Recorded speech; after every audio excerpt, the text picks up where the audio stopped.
한 해 응급실에 방문하는 자살 자해 시도자가 4만 3천 명을 넘어선 가운데 절반 가까이는 10대와 20대인 것으로 나타났습니다. 통계청에 따르면 경남도민 자살자 수는 878명으로 전국 자살률보다 1.5% 높게 나타났습니다. 연령별로는 중년층이 359명으로 가장 높았습니다. 우리나라 자살률이 세계 최고 수준인 가운데 올해 5월까지 자살 사망자가 지난해보다 10% 늘었습니다.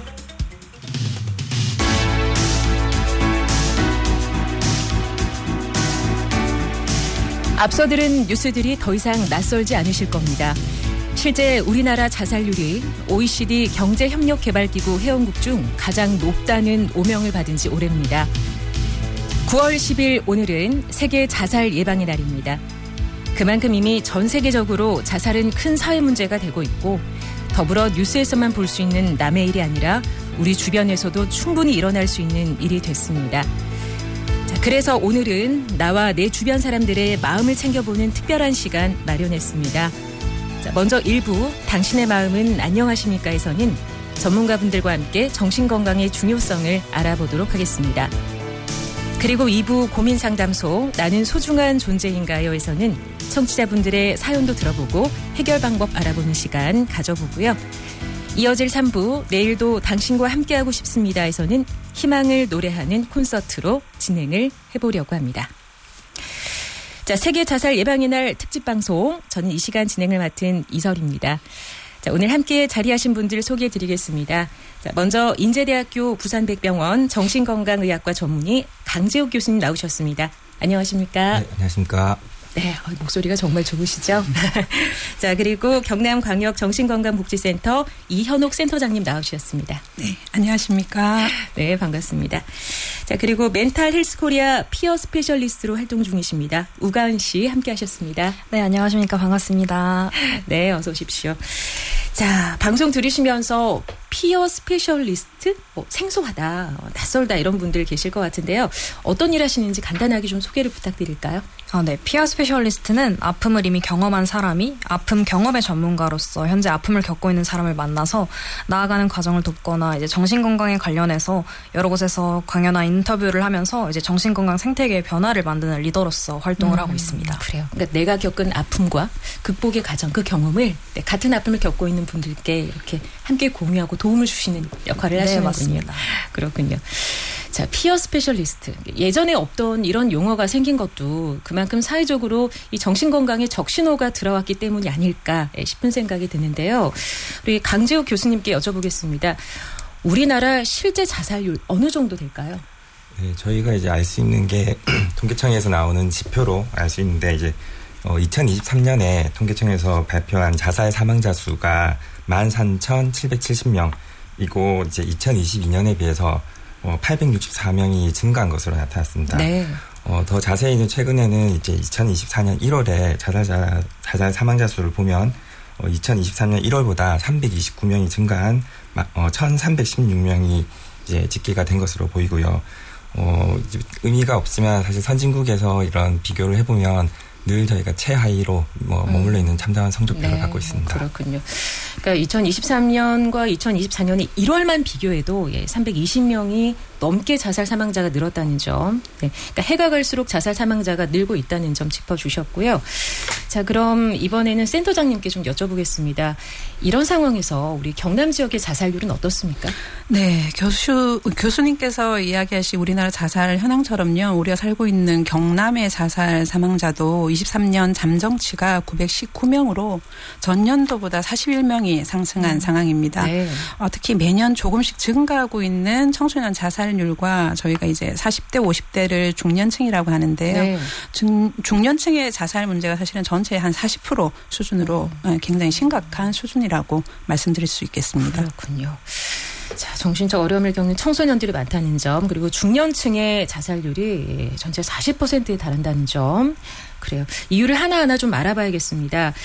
교수님, 우리나라 자살 통계 중에 좀 두드러진 특징 같은 게 있습니까? 네, 몇 가지 특징이 있는데 첫 번째로는 전체 자살 사망자 중에는 남성의 비율이 70%로 여성에 비해서 한 2배 정도 높게 나타나는 게 특징이라고 할 수 있고 그 주요 사망 원인을 저희가 또 집계를 하는데 그 10대에서 30대 젊은 층의 사망 원인 1위가 자살로 나타나고 그 40대에서 50대 중년층의 사망 원인의 2위가 자살로 이제 집계가 되는 걸로 볼 때 젊은 세대와 중장년층의 이런 사망 요인으로 자살이 되게 높은 위치를 차지하고 있다는 게 특징입니다. 그렇군요. 자, 한창 참 꿈을 꾸고 일어나갈 그 젊은 층에서 자살이 가장 많은 또 사망 이유를 차지한다는 점, 이제 뭔가 도움이 좀 필요한 시점인데, 젊은 세대 사망 원인 1위가 자살인 이유 어디에 있습니까?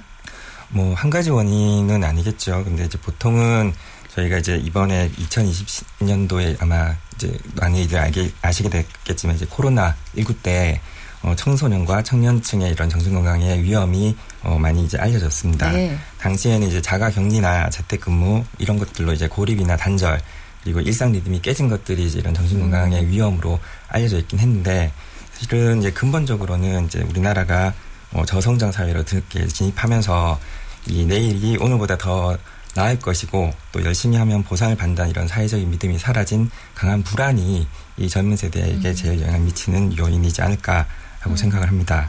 또 한 가지는 이 젊은 세대의 특징이 이제 그런 양적으로는 풍부한 인간관계 속에 있다고 보여지지만 네. 사실은 이제 부족한 실질적인 인간관계 경험으로 인해서 이런 관계에서의 갈등이나 어려움이 생겼을 때 더 취약해지는 그런 특성을 좀 가지고 있다고 볼 수 있겠습니다. 네, 그러니까 미래 불안한 청소년들이 실제 인간관계에서도 어려움을 갖고, 그러니까 털어놓을 수 있는 어떤 환경들이 아니라는 거죠. 네, 그렇죠. 그렇군요.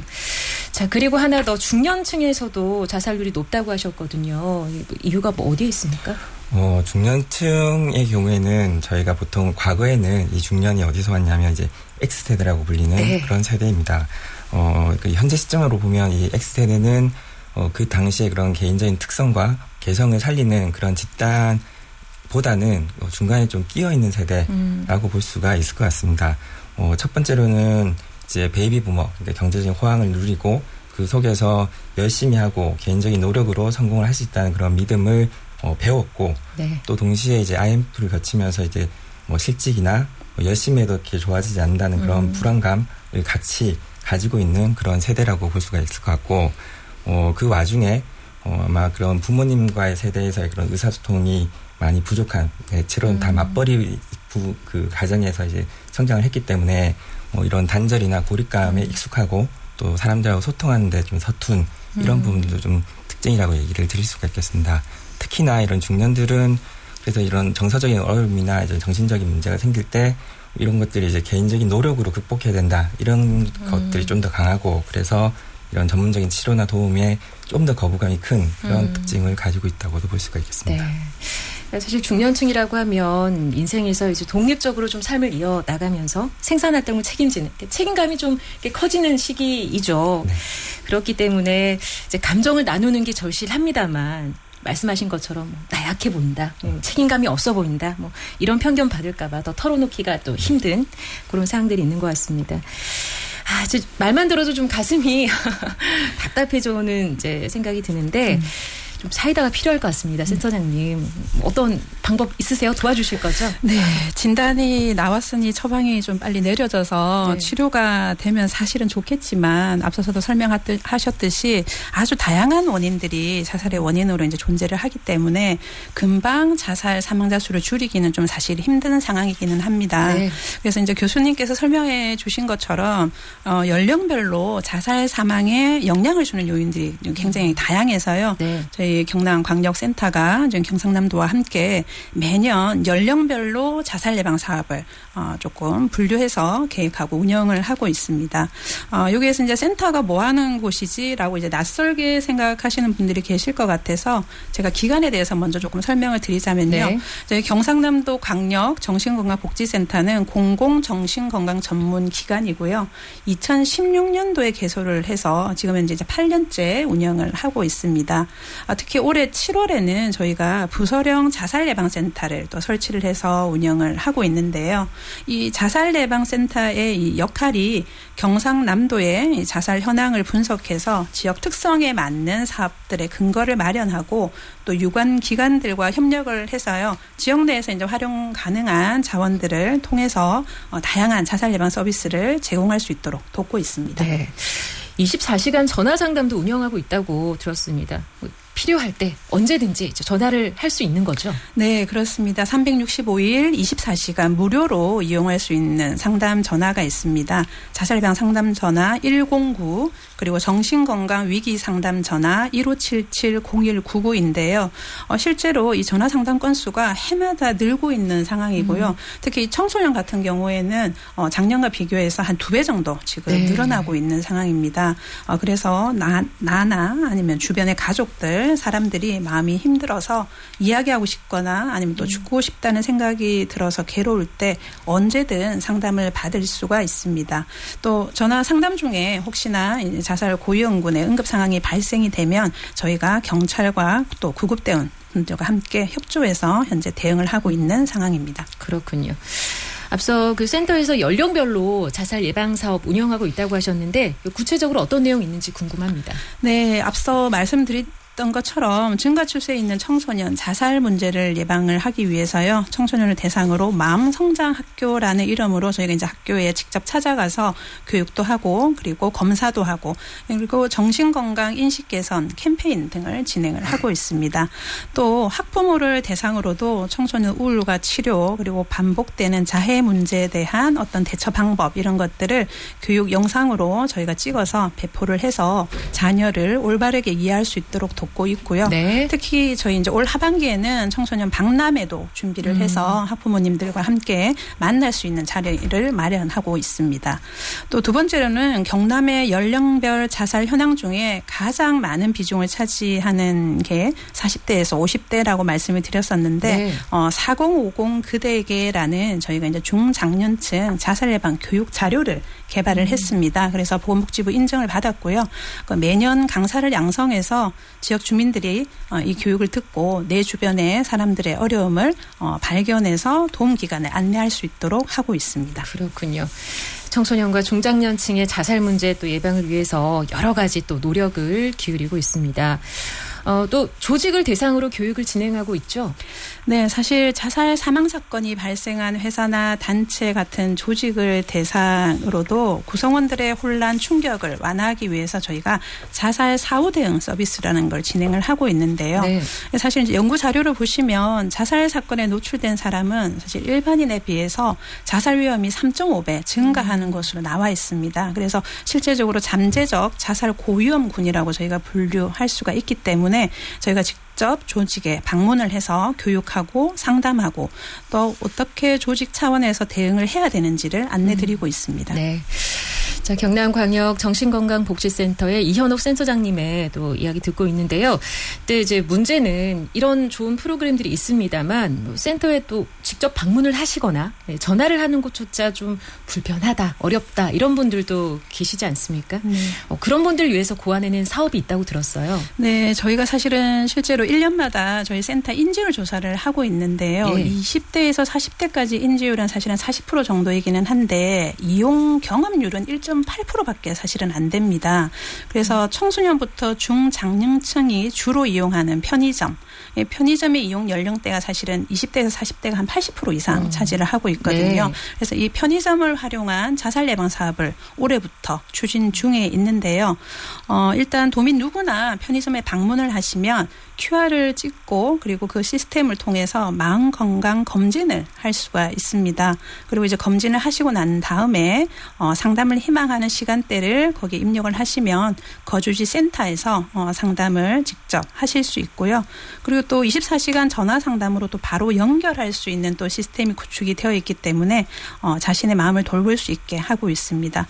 현재 편의점 한 320곳 정도가 참여를 하고 있는데요. 네. 매년 확대 예정에 있습니다. 네. 자, 그럼 편의점 편하게 방문하시죠. 전문기관 당장 이용하기 좀 부담이 되는 분들은 조금 더 가벼운 마음으로 편의점에서 마음건강검진 프로그램 좀 이용해 보셨으면 좋겠습니다. 자, 이번에는 우가은 씨께 조금 여쭤볼게요. 우가은 씨는 또 피어 스페셜리스트로서 구체적으로 어떤 활동하고 계시는지 궁금합니다. 네, 저는 이제 자해나 자살 예방에 대해서 인식 개선 활동이랑 사후 관리의 중요성 등을 이제 국회나 의과대학 학생들 그리고 곧 선생님이 되실 분들 그리고 학교의 교사분들을 대상으로 이제 강연도 하고 있고 관련 학술제의 발제를 한다거나 아니면 TV 프로그램 출연을 통해서 이제 편견과 인식을 개선하는 그런 활동들을 함께 하고 있습니다. 네. 자, 자살 예방 관련해서 이렇게 여러 분야에서 다양한 분들께서 활동하고 계시는데요. 자, 이쯤 되면 아마 청취자분들 중에서도 이런 생각하실 것 같습니다. 나도 좀 요즘 우울하고 마음이 처지고 참 그런데 이거 우울증인가? 이런 분들 계실 것 같거든요. 교수님, 우울한 마음이 드는 거, 우울증, 이건 같은 겁니까? 말씀하신 것처럼 이제 우울한 것과 우울증은 분명 다르다고 말씀을 드릴 수 있는데, 그 우울한 감정이나 이제 우울감은 정신의학적인 관점에서 볼 때는 지극히 정상적인 또 필요한 감정이라고 보고 있습니다. 네. 예를 들면 이제 우리가 우울하면, 이렇게 자기 자신을 좀 돌아보고 좀 차분해지고 좀 다운이 되니까 좀 침착하게 또 이성적으로 어떤 문제들을 해결하는 데 도움이 될 수 있는 그런 감정이라고 말씀을 드릴 수 있고요. 가령 우리가 이제 시험을 망치거나 직장에서 이제 상사한테 지적을 받거나 하면 그때는 슬픈 감정이 들거나 우울한 감정이 드는 거는 정상적인 감정이라고 이제 말씀을 드릴 수가 있겠습니다. 네. 반면에 이제 우울증은 이런 이제 그런 지적으로 일시적으로 떨어지는 감정보다는 즐거움도 없어지고 또 피곤하고 활력이 떨어지거나 집중이 안 되고 체중이 감소하고 잠의 리듬이 깨지는 것 같은 네. 문제들이 나타나고 자살에 대한 생각이 반복적으로 나타나는 것이 특징이라고 말씀을 드릴 수가 있습니다. 네. 또 더 중요한 거는 이런 증상들로 인해서 이렇게 내가 원래 하고 있던 일상적인 생활들이 지장이 되면 그때는 이제 우리가 단순한 우울함이 아니라 이제 우울장애, 우울증이라고 얘기를 하는 게 맞는 것 같습니다. 네, 그러니까 단순한 감정에서 그치는 게 아니라 그 감정으로 생활에 어떤 영향을 꾸준히 미치기 시작하면 그게 이제 우울증이라는 말씀이신데요. 조금 어려운데요. 네. 맞습니다. 사실은 이제 그걸 막 구분하는 게 쉽지는 않지만 이렇게 볼 수는 있을 것 같습니다. 보통 우리가 이제 이런 우울증 진단 기준이나 이런 것들을 해보면 또 명확하게 알 수 있지만 사실 어려운 게 이런 이제 우울증을 가지고 있는 사람들을 실제 우리 옆에서 보면 그렇게 이게 이 사람이 우울증을 앓고 있나 하고 보기보다는 대개는 게으르거나 뭔가를 안 하려고 하거나 네. 좀 의지가 없는 이런 모습으로 이렇게 생각이 드는 경우가 훨씬 많습니다. 누구나 다 힘든데 유독 더 힘든 티를 내고 있는 것 같다. 이렇게 생각하기도 하고 내가 그런 것처럼 너도 이렇게 참고 견디면 나아질 건데 왜 너는 그런 걸 못하냐. 네. 이런 식으로 좀 부정적인 시선을 갖는 경우가 훨씬 많죠. 그렇죠. 네. 그렇기 때문에 정서적 어려움을 내가 겪어도 내가 이 고통을 이야기하면 나만 이상한 사람으로 낙인 찍히지 않을까. 또 이런 두려움이 생기기 때문에 말씀을 또 이렇게 주저하게 되는 것이겠죠. 그러면 교수님, 보통 이제 자살을 하는 이제 사람들을 봤을 때 그분들이 거의 다 우울증을 겪고 계신 거예요?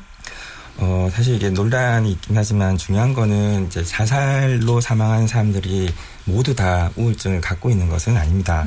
하지만 이제 저희가 분명히 말씀드릴 수 있는 거는 이제 치료받지 않은 우울증의 경우에는 자살에 좀 더 취약하기 때문에 위험성이 높아진다고 말씀을 드릴 수가 있고 그렇기 때문에 주위에 이제 평소보다 좀 더 힘들어하거나 좀 이렇게 침울해지는 그런 분들이 계시거나 또 나 자신도 나도 모르게 너무 열심히 살다 보면 이런 우울증이 왔는지 이런 건 이렇게 마음을 좀 돌아보는 것들이 필요하다고 생각합니다. 그래요. 우리가 또 자세히 둘러보면 누군가는 또 구조 신호를 보내고 있을지도 모릅니다. 주변을 둘러보면 좀 여유가 필요할 것 같은데 자살, 우울증 하면 편견이 참 이렇게 존재하죠. 이런 시선만 없어도 사실 용기를 내는 분들이 더 많으실 것 같은데 어떻습니까?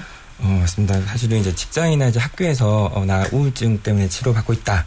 이런 얘기를 좀 편하게 할 수 있는 분위기가 되면 좋겠다고 바라는데 실은 현실적으로 내가 내 주변의 사람들이 나 지금 우울증으로 치료받고 있어 하고 말을 하면 우리가 선뜻 그래 힘내 열심히 치료해 나 할 수 있어 이런 말도 해주지만 사실은 뭔가 모르는 좀 이렇게 부담감이나 이제 거부감이 들기도 하고 좀 피하고 싶은 그런 마음들이 드는 그런 편견들이 분명 있다고 얘기를 합니다.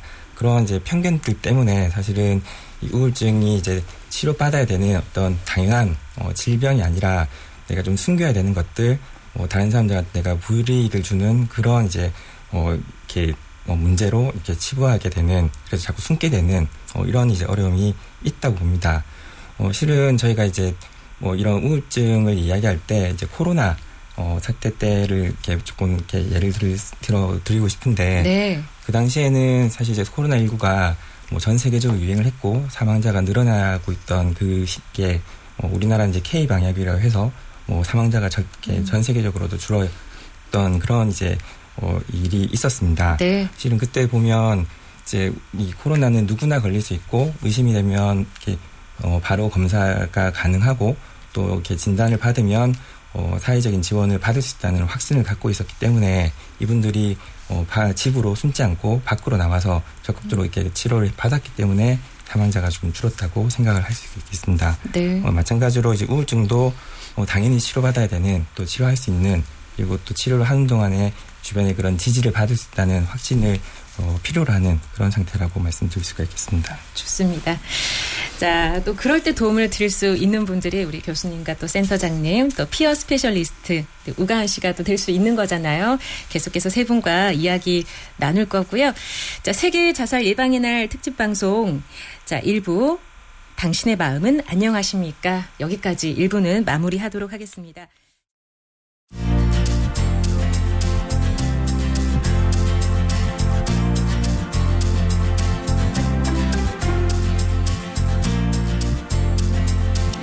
세계 자살 예방의 날 특집 방송, 내일도 당신과 함께하고 싶습니다. 자, 2부 고민 상담소, 나는 소중한 존재인가요? 함께하시겠습니다. 자, 제 옆에는 인제대학교 부산백병원 정신건강의학과 전문의 강재욱 교수님, 경남광역 정신건강복지센터 이현옥 센터장님, 그리고 멘탈 헬스코리아 피어 스페셜리스트인 우가은 씨 함께하고 있습니다. 자, 앞서 1부에서는 우리 경남의 어떤 자살 관련 현황 살펴봤고요. 정신건강의 중요성에 대해서 살펴보는 시간 가져봤습니다.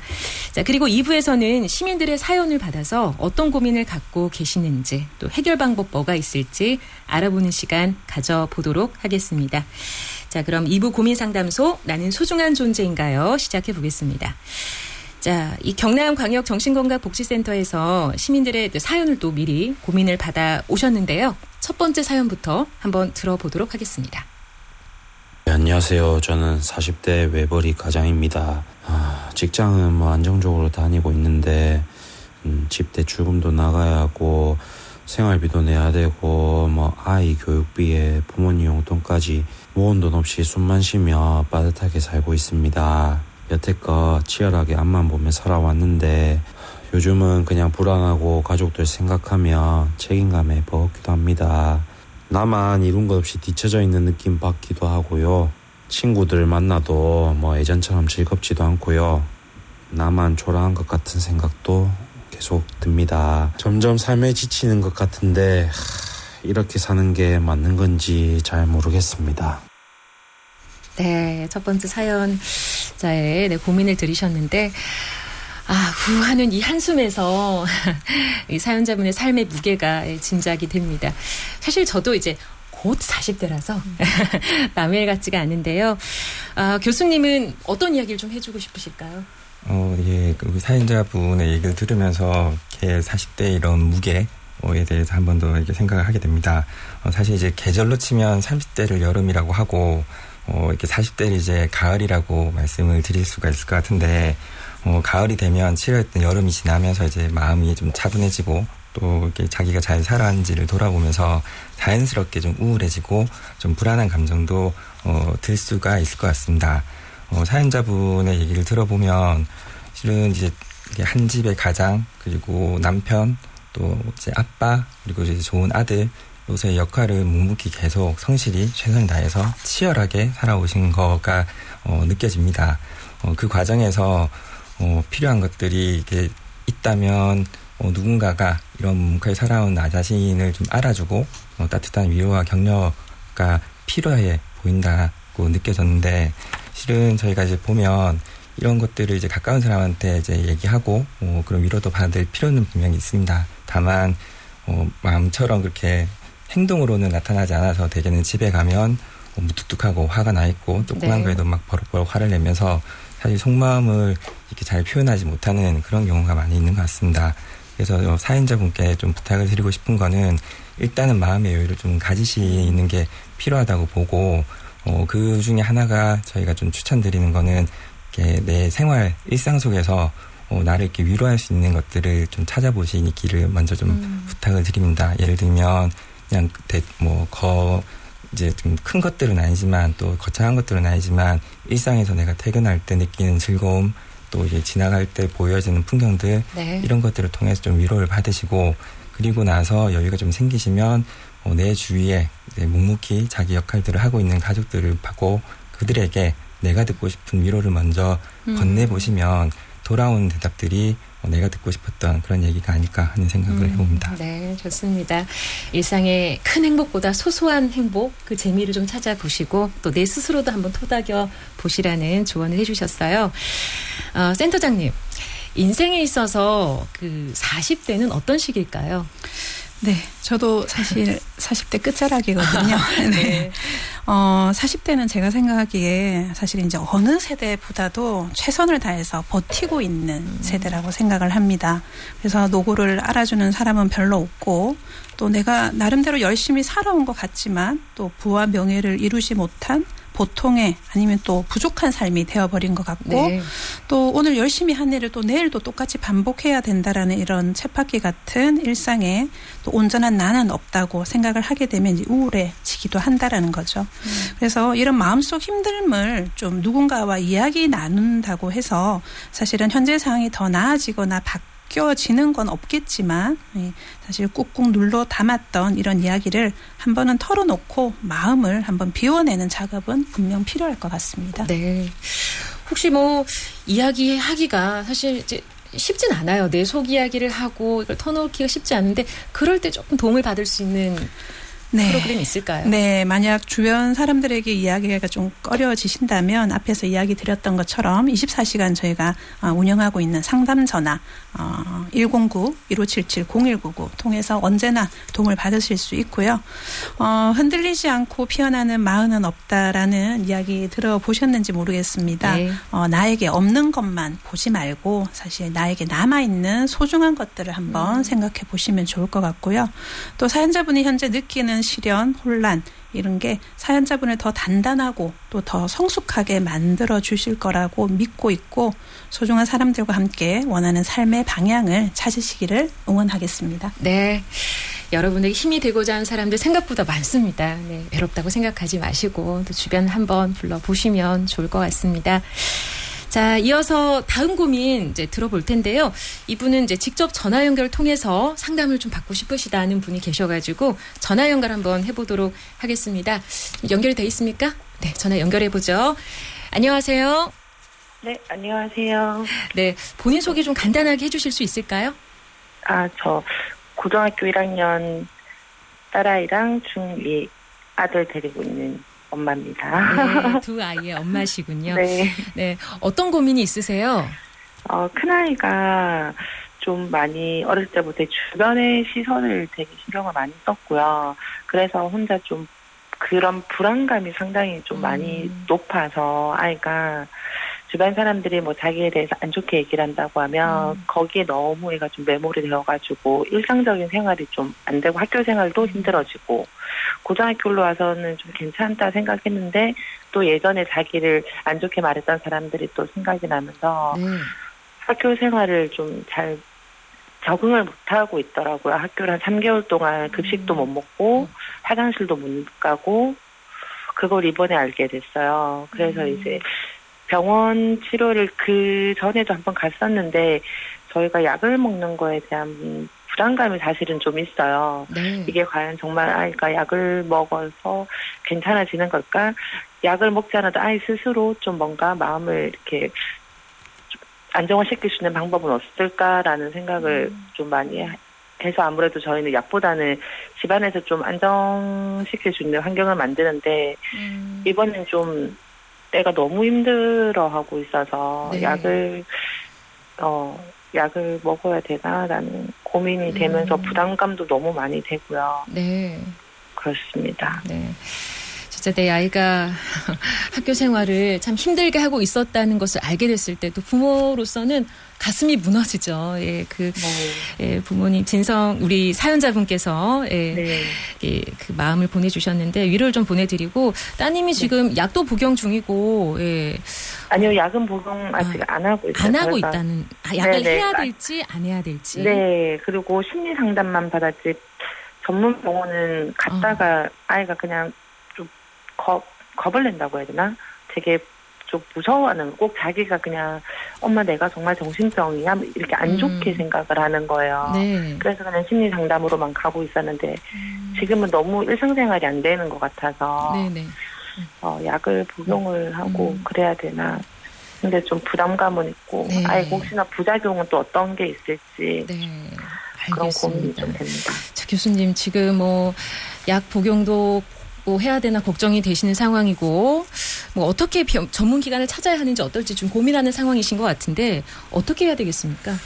일단 지금 그 어머님이 이제 고민을 주셨는데 이제 많은 부모님들이 이제 아이가 이제 학교를 다닐 때 걱정을 많이 하시죠. 이것뿐만 아니고 잘 하고 있는지에 대한 걱정을 많이 하시는데 이 친구처럼 그동안 이렇게 겉으로 이렇게 많이 티를 내는 친구는 아니었던 것 같아요. 그래서 잘 지낸다고 생각했던 아이가 어느 날 갑자기 이렇게 너무 우울해, 학교 생활이 안 돼 했을 때는 아마 많이 놀라고 당황하시고 또 한편으로는 그런 아이를 좀 빨리 이렇게 도와주지 못했다는 미안함이나 죄책감이 지금도 아마 좀 크게 있으신 것 같습니다.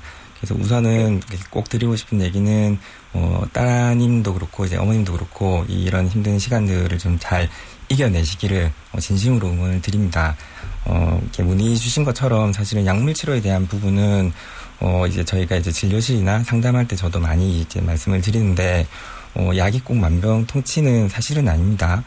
근데 때로는 어떤 경우에는 우리가 꼭 필요한 아이, 이렇게 상담을 하면 좋죠. 어떤 아이들은 이런 불안은 또 오랫동안 갖고 있었던 것이기 때문에 이제 상담 치료나 이런 것들을 권유를 드리는데 문제는 이제 아이 상태가 상담을 할 수 있을 만큼 지금 힘이 있는지 그런 심리적인 자원이 있는지 또 그동안 이 아이가 이런 힘든 것들을 어떻게 좀 극복해 왔는지 이런 것들을 이렇게 자세히 들여다보고 지금 당장 이 아이의 의지나 힘으로만 이 문제를 해결할 수 없다 생각할 때는 약물의 도움을 받는 것도 필요하다고 봅니다.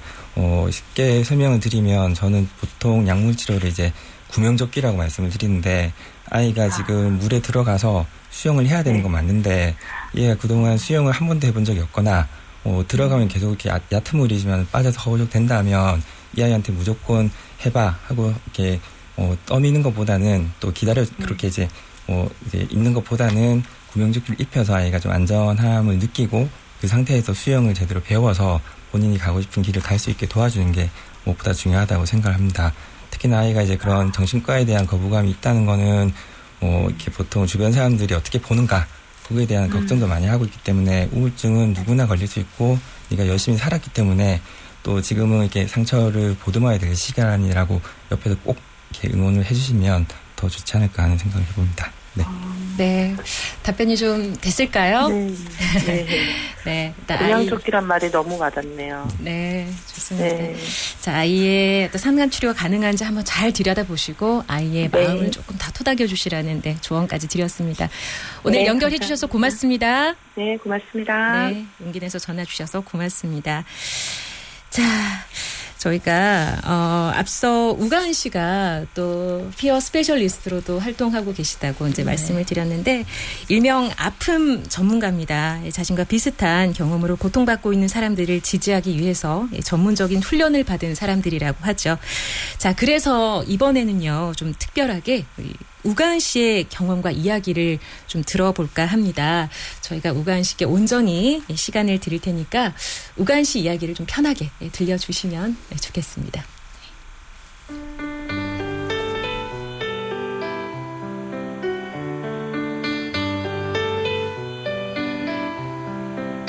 네, 오늘 청취자 여러분들께 저의 자살 시도와 또 그런 극복에 대해서 좀 말씀드릴까 해요. 저의 첫 자살 시도는 초등학교 시절이었습니다. 선배들에게 당한 심각한 집단 학교 폭력은 이제 자살을 생각하게 만들더라고요.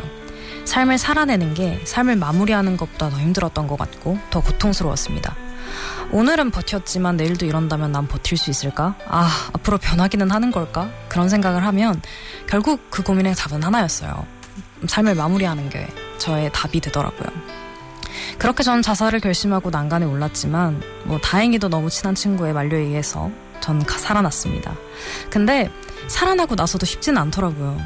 자살을 시도했다는 이유로 문제가 되고 낙인이 찍히고 또 자살 시도자라는 꼬리표를 붙인 채 살아가야 했습니다.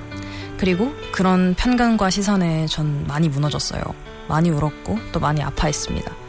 모두가 절 위험한 사람이라고 생각하는 것 같았어요. 근데 전 삶을 살아내야 되더라고요. 평소와 같이 학교에 다녀야 했고 선생님들과 친구들 앞에서는 웃어야 됐고 또 뒤돌아서선 울어야 했고 그렇게 생활을 했던 것 같아요. 그러던 중에 전 막연하게 좀 이겨내고 싶어지더라고요. 그냥 이겨내야 될 것 같아지더라고요. 그래서 이겨내기 위해 많은 시도를 했는데 결과는 달라지진 않았어요. 근데 나아진다고 생각했던 게 더 힘들어지기도 하더라고요. 근데 저는 그때 좀 깨달았던 것 같아요. 이겨낸다는 거, 또 극복한다는 게 어떻게 보면 더 힘들고 더 아픈 일이라는 걸요. 그래서 저는 스스로에게 집중하는 시간을 가지기로 했어요. 내가 나를 알아가는 시간이 나를 회복시킬 수 있는 시간이 되겠구나. 나라는 사람을 믿고 내가 나아질 수 있다는 것을 확신하고 노력하면서 스스로에게 집중하기 시작했죠. 문제의 시작부터 객관적으로 내 잘못이 뭐지? 내 실수가 뭐지? 내가 어떻게 힘들었지? 그런 과정들을 돌아보면서 분명한 건 학교폭력이라는 건 제가 선택했다는 게 아니었다는 거죠.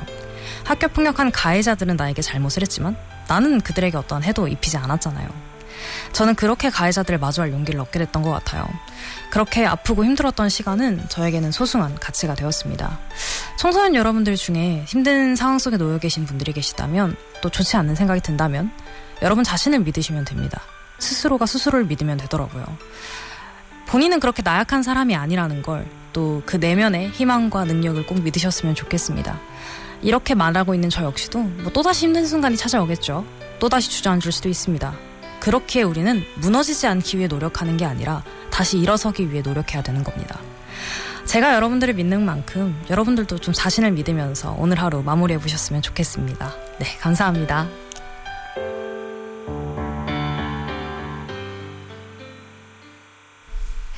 네, 우리 우가은 씨의 이야기 잘 들었습니다. 덤덤하게 이제 본인의 이야기 해주셨습니다만 아픔을 극복하고 또 누군가에게 힘이 되기까지 오늘이 오기까지 참 힘들지 않으셨을까 저는 그런 생각 들거든요. 짧지 않은 시간이었겠죠? 굉장히 긴 시간 동안 아파했기 때문에 또 그런 짧지 않은 시간들을 보내면서 힘든 시간이 많았어요. 많이 울었고 또 많이 힘들어하기도 했는데 그런 시간이 좀 스스로를 위로하고 또 안아주는 시간이었다고 생각해요. 네, 제가 이렇게 토닥토닥 해드리고 싶습니다. 자, 세계 자살 예방의 날 특집 방송 2부 고민상담소 나는 소중한 존재인가요? 함께하고 있습니다. 자, 앞서 우리 고민자분의 사연도 들었고 우가은 씨 이야기도 들었고요. 이번에도 계속해서 경남광역 정신건강복지센터를 통해서 받아본 고민들 하나 더 들어보도록 하겠습니다. 뭐를 해도 재미없고 의욕이 안 생기고 죽고 싶다는 생각만 들어요. 병원을 다니고 있고 약도 먹고 있는데 우울한 생각을 떨쳐낼 수가 없네요. 매번 우울한 생각을 하면서 출근을 하는데 일하면서도 실수가 잦아지고 일 못하는 나 자신을 보며 더 우울해지고 불안해지고 무한 반복입니다. 제가 집안의 가장이라 일도 쉬지를 못하고 괴롭네요. 이런 우울함과 불안감에서 벗어나려면 어떻게 해야 될까요? 네, 보통 좋지 않은 생각은 진짜 꼬리에 꼬리를 물기 마련이죠. 닉네임이 행복하고 싶은 거북이 님이셨습니다. 예, 이름처럼 꼭 행복해지셨으면 좋겠는데 교수님 도와주실 거죠? 네. 사연자분 고민을 이렇게 읽으면서 이렇게 제일 눈에 들어온 게 이제 행복하고 싶은 거북이라는 아이디가 되게 이렇게 마음에 좀 와닿습니다. 사실 이제 이건 좀 약간 철학적인 질문일 수도 있는데 그 거북이가 이제 바다로 가면 진짜로 행복할까? 그런 고민 아닌 고민을 좀 해봤습니다. 네. 실은 이제 거북이가 이렇게 태어나서 이렇게 바다로 가는 여정을 보더라도 본인이 원하지 않은 원해서 갖고 있는 건 아니죠. 이렇게 등껍질을 가지고 태어나서 열심히 그냥 바다가 보이니까 쫓아가면서 이렇게 온갖 위험들을 이렇게 이겨내는 그런 과정들을 거치는 것 같습니다. 사연자님도 마찬가지지만 이런 가족이라는 짐을 어떻게 보면 무게를 감당하면서 너무 어린 나이에 고단하게 그 삶을 살아오고 계시는 게 아닌가 그런 생각을 좀 해봤습니다. 그런 이렇게 무게를 감당하기에는 아직은 좀 어린 나이이지 않나 하는 생각도 좀 해봤고요.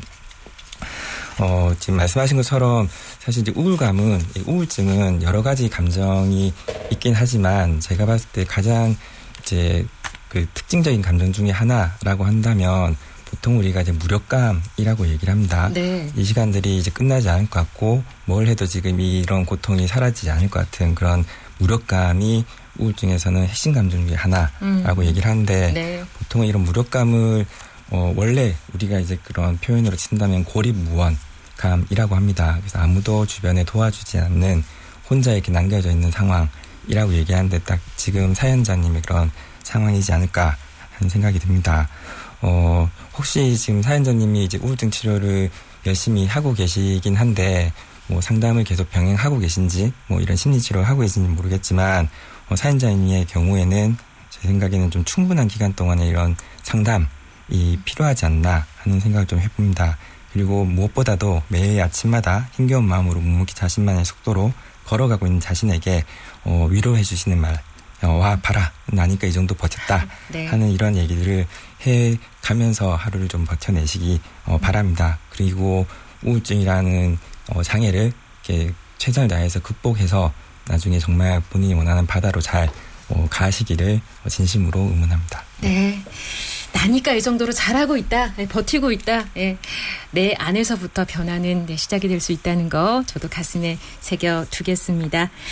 자, 세계 자살 예방의 날 특집 방송 내일도 당신과 함께하고 싶습니다. 1부는 당신의 마음은 안녕하십니까? 또 2부는 고민상담소 나는 소중한 존재인가요로 1시간 함께 하셨는데요. 시간이 많이 돼가지고 자, 이 시간 마무리하면서 한 분씩 조금 마무리 좀 인사 말씀 부탁드리겠습니다. 먼저 센터장님부터 한 말씀 해주실까요?